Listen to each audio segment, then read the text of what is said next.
Welcome to మైగ్నా magics. కొత్తిమీర పచ్చడి. ఇప్పటి వరకు కొత్తిమీర పచ్చడి పచ్చిమిర్చి టమాటాతో ట్రై చేసి ఉంటారు. ఒకసారి ఇలా మిర్చితో ట్రై చేయండి. పచ్చడి చాలా బాగుంటుంది.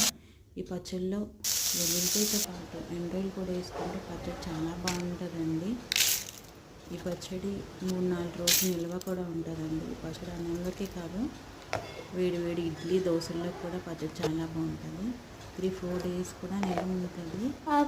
ఫ్రిడ్జ్లో కూడా స్టోర్ చేసుకోవచ్చు.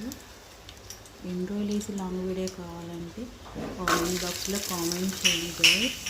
ఇప్పటివరకు చేసిన రెసిపీస్ షార్ట్ వీడియోస్లో ఎవరికైనా లాంగ్ వీడియో రెసిపీస్ కావాలంటే కామెంట్ చేయండి. ఏ వీడియో కావాలో కూడా కామెంట్ చేయండి గైస్. ప్లీజ్ లైక్ సబ్స్క్రైబ్ చేసుకోండి. వీడియో వెనకాల కొంచెం డిస్టర్బెన్స్ ఉంది, కొంచెం ఇగ్నోర్ చేయండి ఫ్రెండ్స్.